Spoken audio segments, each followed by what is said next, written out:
Welcome to Hot to Trot. This is not your normal horse racing podcast. My name's Ashley Eisenbiel. And I'm Donna Locke, and we're your hosts for Hot to Trot. Hi, everybody, and we are super excited to be here today on a new podcast for Hot to Trot on St. Patrick's Day. This is our special St. Patrick's Day edition of Hot to Trot, and we got some extra special Irishman guests here in Pennsylvania that are celebrating with us today.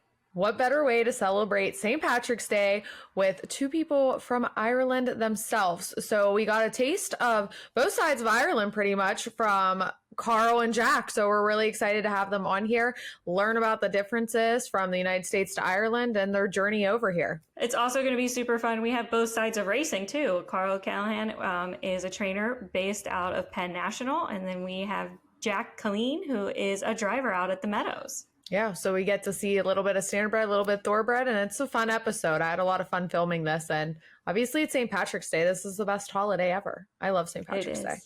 Do you have any special plans for this upcoming St. Patrick's Day? Well, so this year it is on a Sunday, so, you know, green mimosas, obviously. Ooh. A little brunch action, because I'm not a nighttime girl. I need to have my little fun in the afternoon and be able to go to bed by 8 o'clock. Because you wake up early to go to the barn. Yeah. But even if I didn't, I like to be in bed by like 8, and I'm not even kidding. It's sad. I'm a grandma. I'm kind of a grandma too. I like being to bed early, but I don't think we're going to do any. Well, we probably will. We'll probably go out to eat because Rob's side of the family is Irish. So like they're not like fresh off the boat, but we have a lot of redheads on the Eisenbiel side. So we'll probably go out to eat, get some fish and chips or corned beef and cabbage or something. I'm not sure. I let him plan it. Yeah, it's a fun holiday to go out and enjoy, and it is on a Sunday, so why not? Hey, you got all day to celebrate St. Patrick's Day this year. So Dan Patch has finally come, and we've had a lot of really good PA connections, get awards. Donnell, give us the rundown. It was a great night. I watched the live stream. I didn't go this year, and I think I'm going to have to go next year because I feel like I missed out. I had a little FOMO. But, you know, Confederate was named Horse of the Year. So, I mean, he was so well deserving.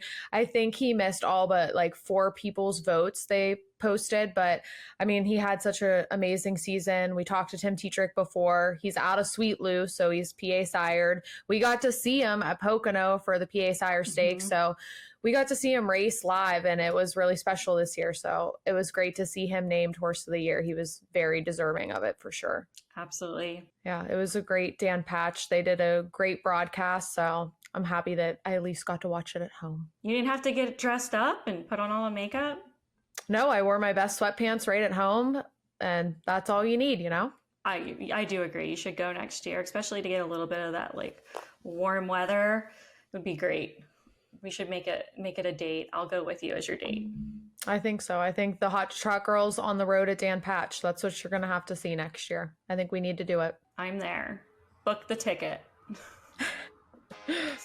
Spring is here, so you know what that means. More live racing at Parks, of course. The PTHA would like to invite you to come out to Parks Racing on Kentucky Derby, Preakness, and Belmont Day for live racing. Bring the whole family to enjoy the races, family fun, and of course, watch the thrilling Triple Crown action happen. First post is at 12:40 p.m., so don't miss out. Head on over to Let's Go Racing Parks for more information. So lately, Donnell, you and I have been doing picks on Wednesdays and putting them out for the Wager Warriors race of the day at each of the racetracks that race on Wednesdays. So right now, before the other ones open, we have Penn National, Parks, and the Meadows. And I did my picks last week, and I got Penn National. I did good. Mm-hmm. A $6 winner. Yeah, it was a good payout. And then my Parks horse didn't do so good. What did it get? Was it like last? It finished last. I texted Ashley after I watched the race, and I was like, oh, our picks aren't starting out good because Parks kicks it off, and then the Meadows and then Penn National. And I was like, oh, Ashley, you started us out with a loser, but she came back hot with a $6 winner. So you know what? You need to be watching our Wager Warrior bets because we post them every Wednesday morning. One for each track, and we did good. Honestly, if you would have played our picks last week, you made money. Well, what was your pick, Paige? What was your pick? $20. So yeah, I had a $20 winner, but that I feel like that was my beginner's luck of some sort with my Wager Wednesday picks. But I like it. I have fun. We take a look at all the cards. So Ashley does the thoroughbreds because I'd probably pick out some losers, and then I do the meadows, and we did good. You know what? You got just play our picks one time and see what happens. That's why we're not professional handicappers, nor are we trying to like pose as some. We just like having fun and picking horses, and sometimes we win. I mean, I like betting a lot, and I think it's fun to share our picks. But hey, play them. Why not? Don't give us a too hard of a time when we don't win. But we're doing all right, one-on-one. Yeah, we're not telling you to bet your house on it. We're telling you to just, maybe throw some $2 at the bet. But we have fun. And it's a competitive thing because when Ashley started out bad, I was like, yes, I got to beat Ashley. As long as my horse finishes 1 through 3rd, we're good. So it is fun. Yeah, it is. More tracks open. It's going to get even more interesting. So I'm excited. So definitely check out our Wager Warrior Wednesdays and our hot picks on Penn Horse Racing social media. We've been posting them there. Yeah, make sure to follow us. We have a fun filter now on TikTok to see if you're a thoroughbred or a standardbred. So it is such a fun interactive filter. So we've both done it. I'm obviously a standardbred. I'm very laid back and stocky, we'll say. And Ashley is built for speed. She's a thoroughbred. So I'm a little bit high strung, if you haven't told. So I get it. It's all right. Well, I'm loving the filter. I think it's definitely interesting. We've had a couple people do it so far, and definitely get on your TikTok and search it. Find out what kind of racehorse you are. And our merch, we still have merch out there. If anybody wants a Hot to Trot t-shirt, long sleeve, or a sweatshirt, just shoot us a email or message us on one of our social media platforms, and we'll ship them out to you. Heck yeah, you'll be the best dressed. So make sure you're keeping up to date with us though on all our social media. We post everything we're up to, so you'll always be in touch with us in one way or another. And we are taking your feedback. As you can see, we started adding some background to our little podcast areas. I installed my shelf yesterday, and I have my little Harness Racing York, PA plaque that I got from 1972. And I made this little fun, silks picture out of a napkin that I had from a derby party. It doesn't get craftier than that. I give you props. You're always crafty. I like crafting. And Donnell, you got some pictures behind you. Yeah, it's just honestly a sad picture. That was my favorite horse in the whole world, Reggie Raider, and he got claimed from me. But I still keep up with his career, and I love him. That's the name. Like Carl said, the claiming game's not always fun, but it is part of the business. So I still have pictures of him, a blanket of him. So he was my favorite. You got to represent him in some way. I love it. I love that little collage. And it makes you happy. Yeah. And Mike Wilder's in there. We've had requests for having Mike Wilder on the show. So you know what? I have put Mike Wilder on every show with his picture. Aw, yay, Mike. We love Mike. He's down in sunny Florida. I know. He's having a good time in Florida. So it actually, by the time this airs, he'll soon be back up here in PA, hopefully. So well, hopefully it warms up because it's going to be warmer and then it's going to go back to being cold. Yeah. I'm ready for the sun. Me too. I just want sun. I don't need super hot, just like 60 and above. I just don't want to be frozen. Yeah. I don't like the wind. So. Oh, no. And I have to see the sun. Seasonal depression is a real thing. I really need the sun to make me happy. I agree. Well, I'm super excited for this episode of Hot to Trot, St. Patrick's Day edition. And thank you guys for joining us. And we're going to go right to the interview now.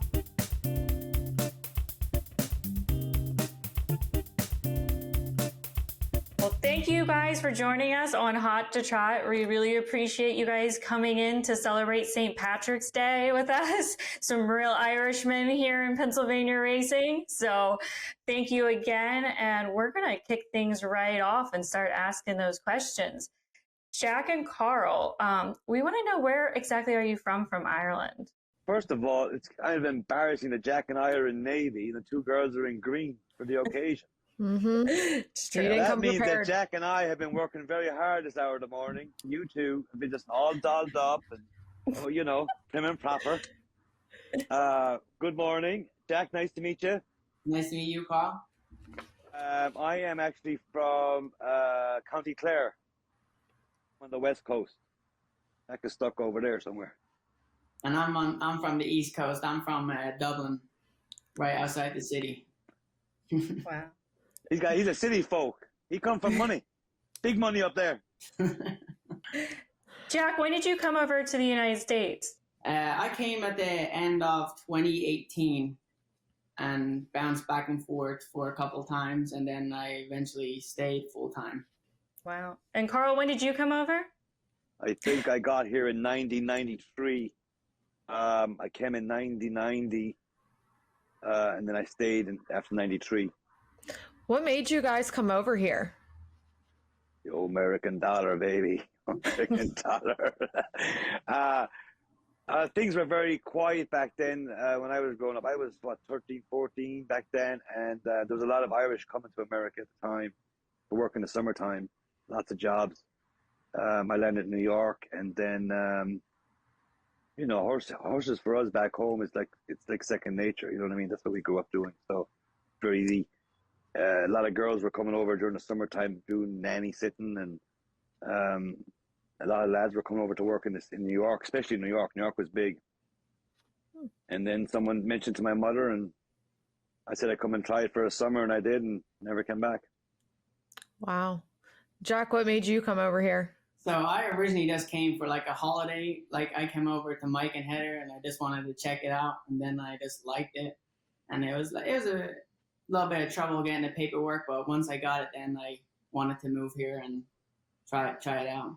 Jack, you sound very Americanized. I know, that's what a lot of people say. You're scaring me there, Jack. Carl, were you a trainer at the time over in Ireland? Like you were in the horses there and decided to come over here and be a trainer, or how did that kind of transpire? No, I was just riding ponies and pony racing and show jumping.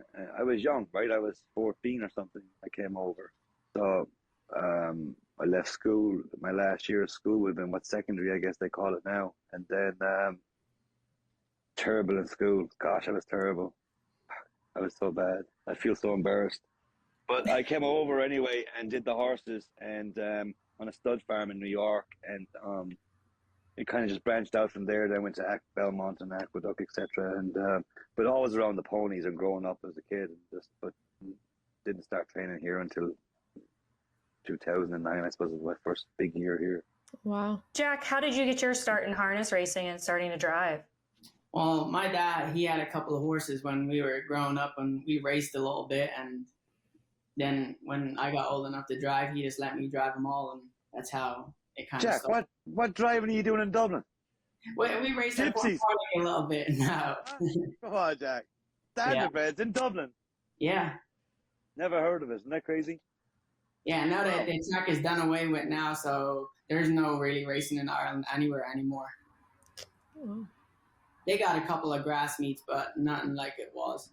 Was the harness racing in Ireland a lot different from the harness racing here in the United States?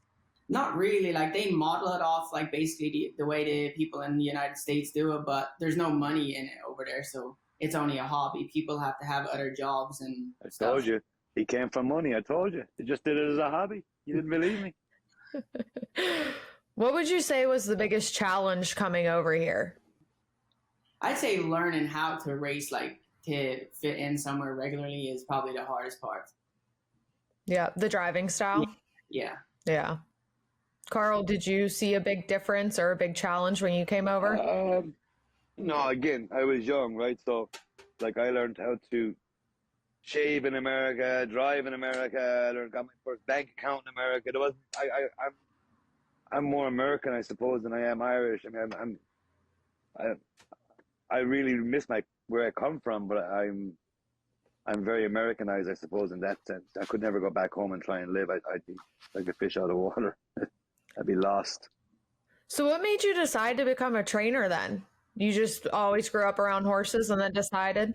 Yeah, I suppose I worked for John Kemmel there for 7 or 8 years in Maryland.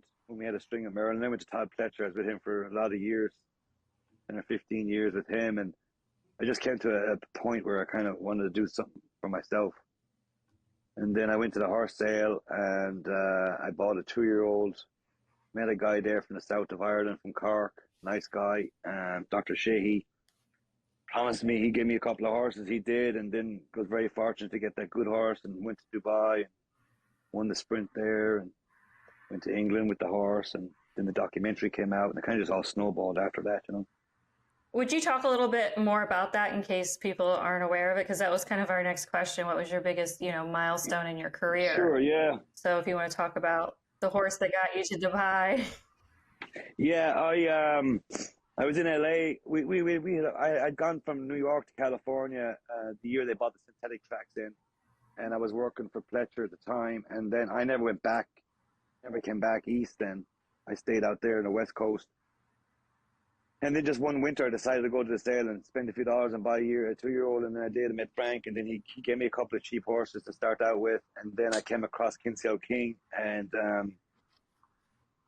he had been through a bunch of trainers before I got him. And then ran him a couple of times, but I had an epiphany that he was going to take us on a whirlwind tour, and he did. And wow, that's amazing. Changed my life forever. That is what it means to win a Group 1 on World Cup night. Carla Callahan?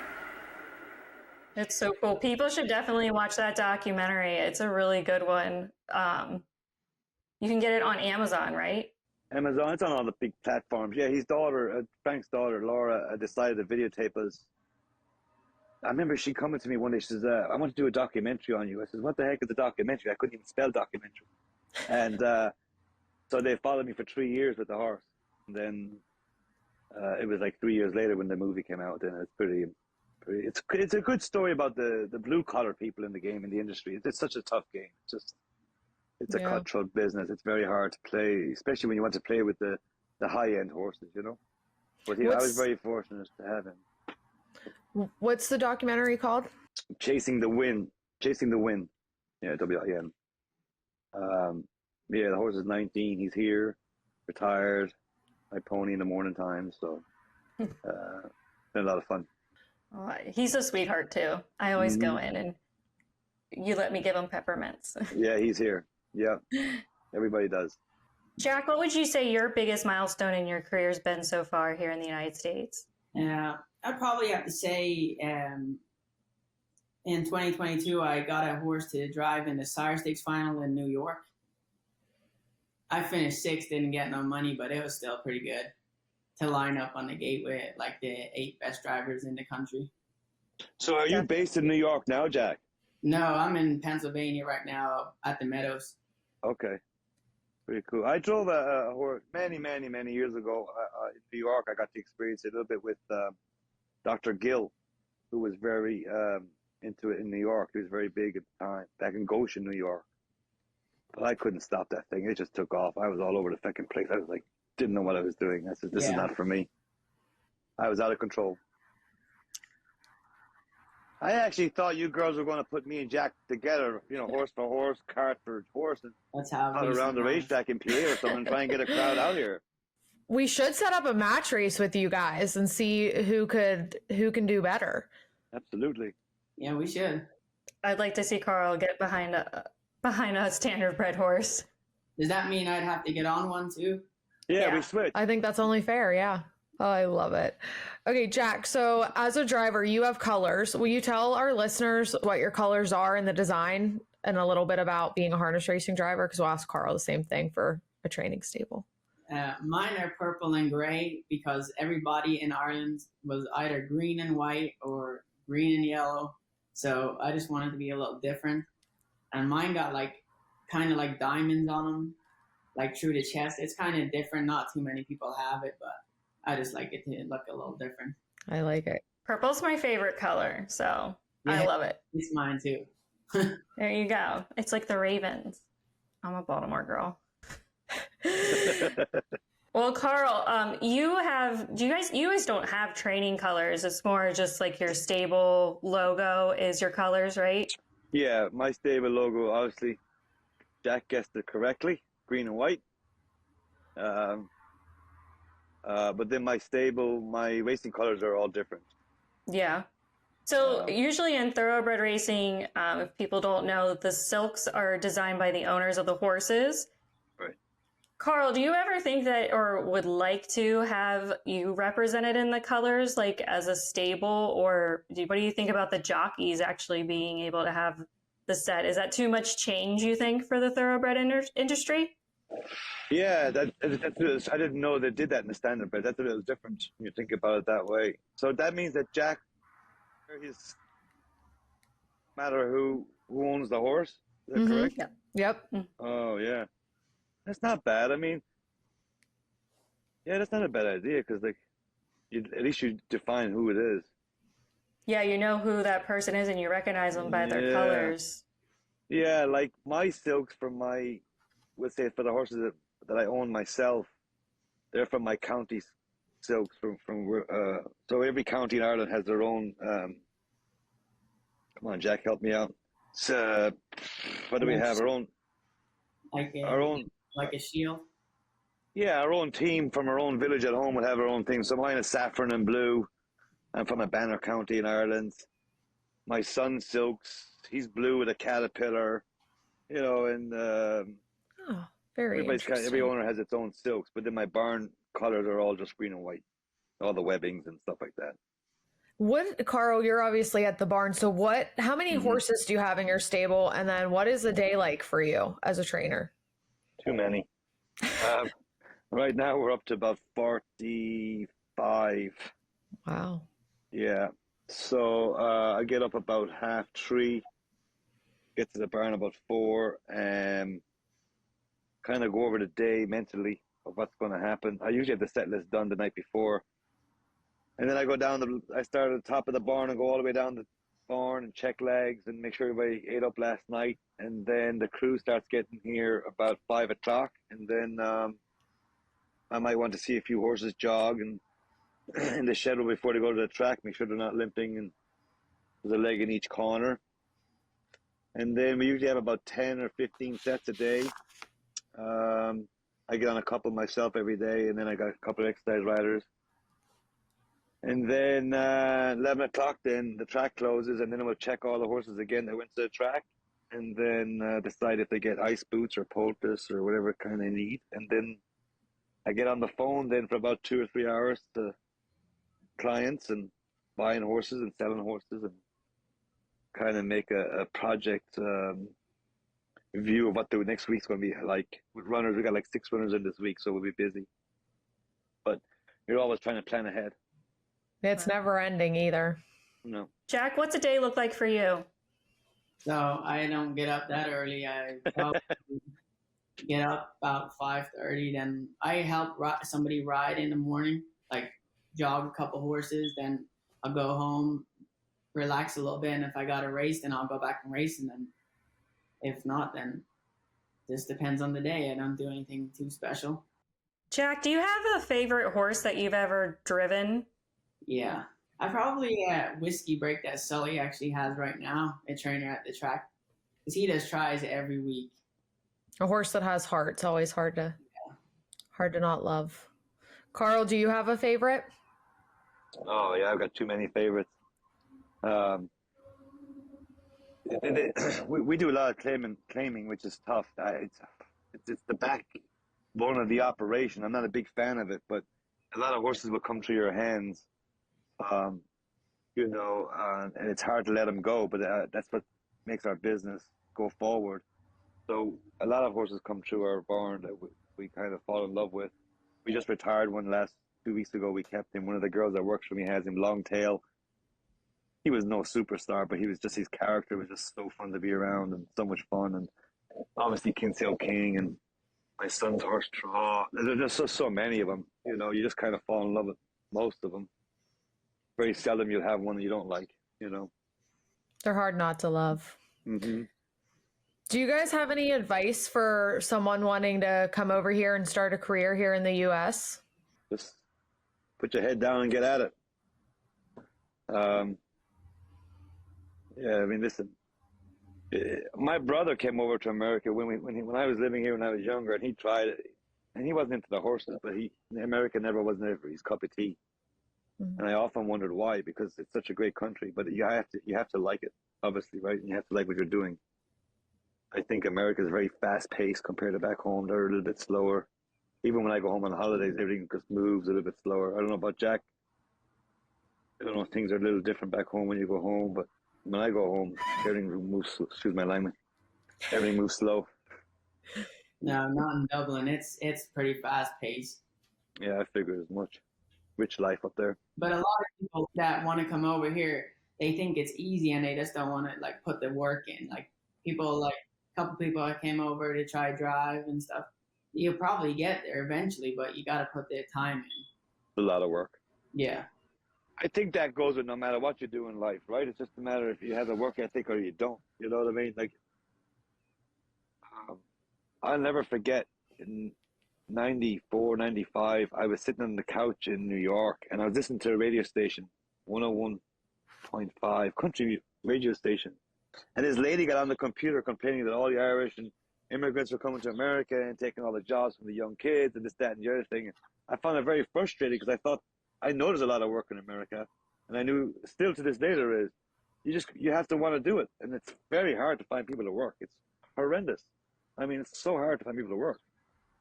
Yes. No matter where you go, even if the racetrack here, it's just hard to find an employee. Your payroll is so through the roof. Workman's compensation is through the roof. Everything has gone up, and but I think, like Jack said, you have to want to do it. That's just the bottom line. Well, guys, it's time for the hot seat. So we're going to ask you some rapid fire questions and you're going to answer. So first one. Make them PG now. PG. Don't you worry. Favorite Irish tradition? Bonfires on Halloween. Jack, you said St. Patrick's Day, right? Yeah. So what is like celebrating it over there compared to here? I don't know. Like it's just everybody just be prepping for the day, and people just get wild. There's something you can leave your house at 10 in the morning, and you can go until 10 the next day, and there'll be still something going down. Never missed a beat. Do they usually have like off work on St. Patrick's Day in Ireland, or do they still go to work? It depends. Usually, I think they take off. I haven't been back for a couple of years, so I don't exactly know, but I know sometimes they used to take off. All right. What is one of the biggest misconceptions Americans have with people from Ireland? We don't drink green beer. It's the stupidest thing. And another thing is, why do you guys put so much stuff on the potato? It just comes with butter. Oh no, you add bacon, you got cheese, you got that other white stuff. Just leave the spud alone. That's the way we made it. Just leave it the way it is. And we don't have drink green beer in America. There's no such thing as Irish nachos. We don't have Irish nachos. It's an American thing. There you go. That's 3 things for you. Jack, what do you think? I would say people think that we drink way more than we do. American people drink way more than Irish people. Really? Like, there's no thing as Irish people like drinking during the week like American people do. Like not as much. Well, especially where I came from. Like on the weekends, okay, everybody turns it loose, but not during the week. Yeah. We just pace ourselves. Yeah. Who has the better food, the U.S. or Ireland? Ireland by far. Yeah, Ireland. The cuisine is just, the cuisine is out of this world. No matter where you go. Yeah. What's your favorite Irish meal? Steak and spuds. Jack? Corned beef and cabbage, I suppose, too. Probably like a Sunday roast too, yeah. Yeah. Roast potatoes. We'll start with Carl on this one because people might know that you are also a DJ and a musician. So what is your favorite genre of music? Is it the 70s, 80s, 90s, or 2000s? Oh, probably the 80s. 80s? Yeah, I'm old school. Is there a favorite band from the 80s? Or No, I just a strictly country music. Country would be my favorite by far. 80s country? Yeah. Jack? None of that. None of that? What kind of music do you listen to? Jack's from the city. He's from the city. Either rap music or like heavy music, like techno music. What? Right. Jack! Where did they You find like this techno. guy? I like it. Yeah. Little house music, Jack. Yeah. Carl, what is your favorite dessert? Apple tart, apple pie, I guess you call it. Apple tart with ice cream. Jack? Cheesecake. Oh my you God, like he's so toppings? Americanized. He's so Americanized.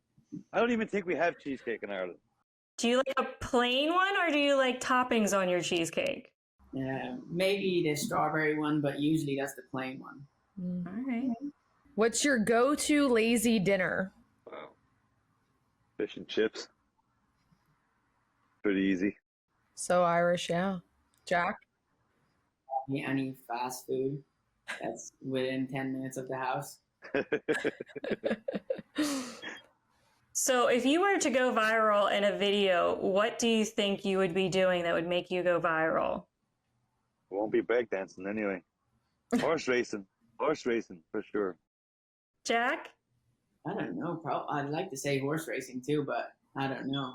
Yeah. You guys aren't good dancers. We're not going to see you go viral with a nice dance. No chance. No. Well, Carl let me go crazy in his barn for Christmas. I dressed up I as did. the Grinch, and That you got a lot of left. hits. How many hits did you get? Over 1 million hits? 100,000? No, it got close to like 16,000 on Pretty YouTube. good. Yeah, but you weren't even there. You pulled all my shenanigans up on your security cam and showed me later. I was watching it. I mean, I suppose the reaction I got in Dubai after the win went a little bit viral, but not super crazy. Yeah, that's about the only thing. Horses. All right. And last thing, though, since this episode will be celebrating St. Patrick's Day, do you guys have any St. Patrick's Day plans?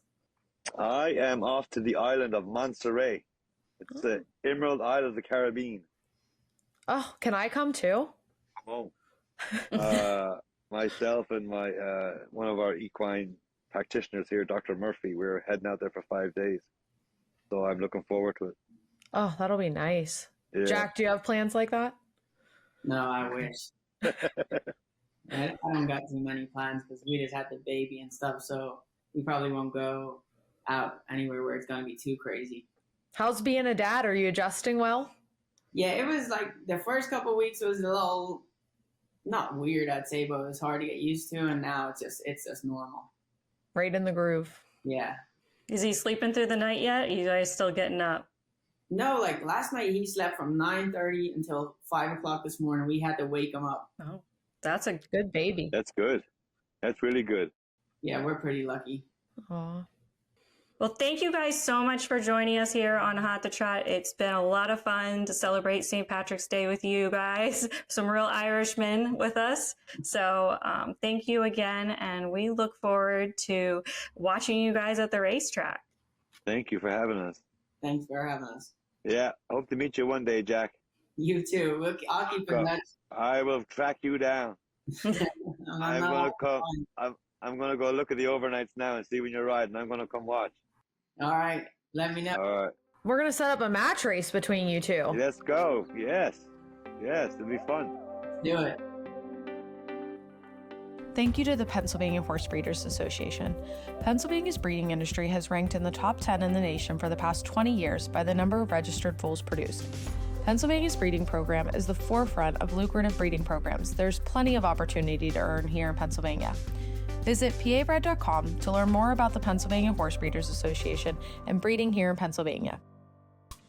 And that wraps up our episode of Hot to Trot this week. It was a fun episode for St. Patrick's Day, so happy St. Patrick's Day to everyone.